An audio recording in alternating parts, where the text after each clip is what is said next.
안녕하세요. 세상의 나그네 오목사입니다. 지난 시간에 이어 계속해서 기독교와 제국의 충돌, 오늘은 세 번째 내용, 박해의 이유에 대해서 말씀드리겠습니다. 로마 제국은 점령지들의 종교에 대해서 관용 정책을 견지했습니다. 그 종교들이 불법적인 행위, 예컨대 인간의 희생과 같은 비윤리적인 행위를 자행하지 않는 한 이 발상지들에서 종교들은 자유를 누렸습니다. 특히 제국 전역에서 이 오랜 전파의 역사를 가진 종교들은 이 합법적인 것으로 인정되었습니다. 그러나 새 종교들은 당국의 제가를 받지 못했습니다. 따라서 언제든지 이 당국의 규제를 받아야만 했습니다. 유대교가 이 전자 가운데 해당하고 기독교가 후자 가운데 해당했습니다. 유대교는요, 이 역사가 오래되었고 특정 민족 집단에 한정된 소수의 신봉자들만 가지고 있었기 때문에 유일신 사상임에도 불구하고 이 관용을 누렸습니다. 기독교가 참된 이스라엘이라는 주장이 유대교에 의해 거부되자 유대교에 부여되었던 이 보호의 특혜가 기독교인들로부터 철회된 것입니다. 비록 합법적인 종교들과 비합법적인 종교들 사이에는 분명한 구분의 기준이 없었습니다. 하지만 초기 기독교는요, 역사성과 보편성이 없었기 때문에 박해를 당하고 말았다고 하겠습니다. 그러나 사실 기독교는 그 구성상 초국가적이고 내용상 보편적이었기 때문에 이 보편적 제국과의 충돌은 불가피했던 것입니다. 2세기에서 3세기에 이 제국의 중건을 시도하던 이 유능한 황제들에 의해 대대적인 박해가 자행되었습니다. 그들에게 이 독자적인 구조를 형성하고 있던 이 기독교는요, 이 제국의 위해를 가할 것으로 느껴졌던 것입니다. 박해에 대한 기독교인의 태도는 수동적인 순종이었던 것입니다. 일부는 이 박해가 죄에 대한 합당한 형벌로서 하나님으로부터 왔다고 보았습니다. 그리고 일부는요, 이 악으로 충만한 이 세상 질서의 당연한 귀결이라고도 보기도 했습니다. 초기 기독교가 박해를 당한 주된 이유는요, 오해 때문이었습니다. 먼저 기독교인들의 이 도피주의적인 태도는요, 이 제국의 평화와 번영에 해를 끼친다는 겁니다. 또한 기독교의 가르침이 이 역사적으로 오류이며 철학적으로 불합리하다는 것입니다. 그리고 세 번째로 기독교인들이 비윤리적인 관습들을 자행하고 있다는 것입니다. 터툴리안이 지적했듯이 이 평화의 파괴는 디베르치아 예수 그리스도의 고난의 원인이기도 했습니다. 스데반의 순교와 헤롯의 야고보 처형도 비록 유대인들에 의해 선동되긴 했지만 평화의 파괴 때문이었습니다. 공평과 정의를 특징으로 하는 로마의 법제도도 이 평화의 파괴자들에게는 적용되지 않았습니다. 이에 전형적인 예는요, 기원 64년 네로의 박해에서 볼 수 있습니다. 그는 기독교인들을 방화범으로 지목했습니다. 이방인들은 기독교인들의 세례를 유아 사례로, 성찬식을 피와 살을 먹는 행위로, 애찬식을 방탕한 근친상간으로 오해를 했습니다. 기독교인의 비밀 집회는 정부 전복의 음모로 간주되었습니다.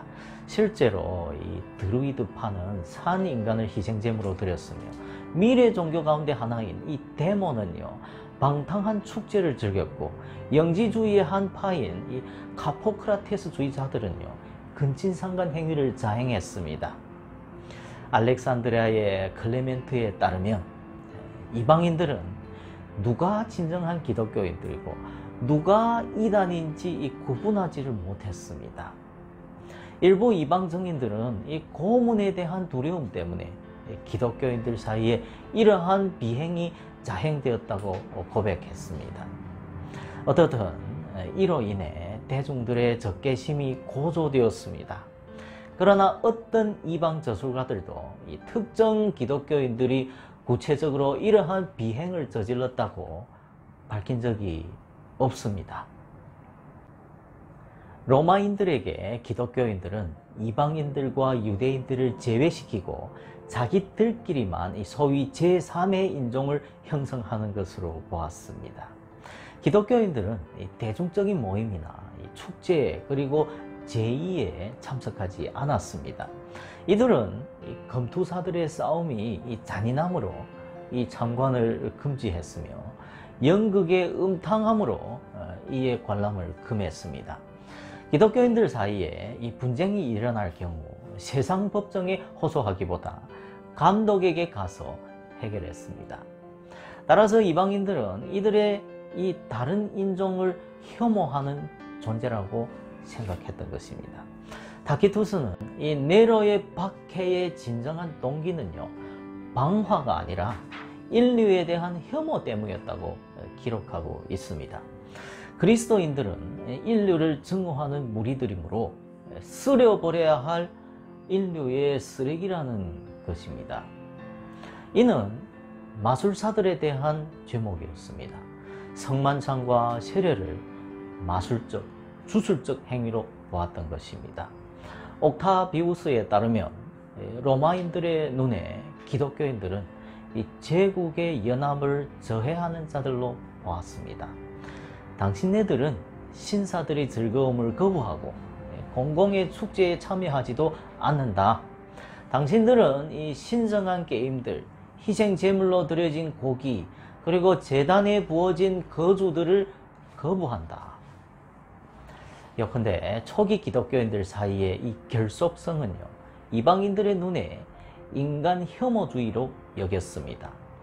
이방 저술가들이 특히 비난했던 것은요, 기독교인들이 유대인들과 마찬가지로 이 가시적인 형상들을 숭배하지 않고 다른 신들에게 예배를 드리지 않는다는 사실입니다. 그런데 로마인들에게 이 로마 신들에 대한 불충성은 로마 당국에 대한 불충성과 같았습니다.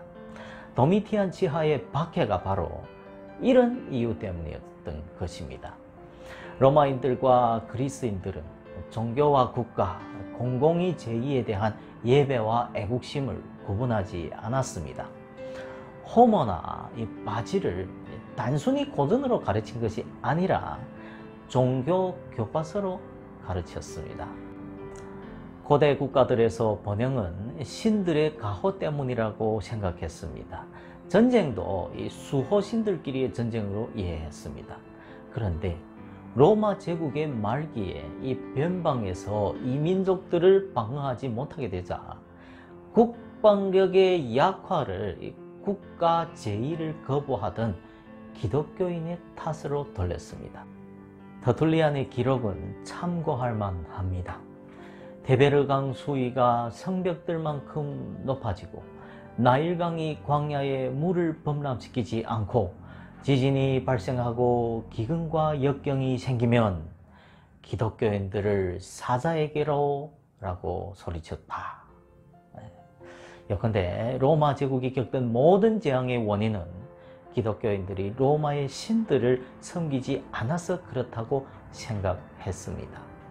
로마인들에 따르면 유신론자라면 다른 사람들의 종교도 인정할 것이며 국가적 제의에도 참석할 것이라는 것입니다. 로마의 평화는 신들의 평화이기도 했습니다.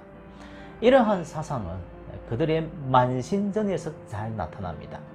또한 많은 사람들에게 우상 숭배의 거부는 경제적 손실을 초래했습니다.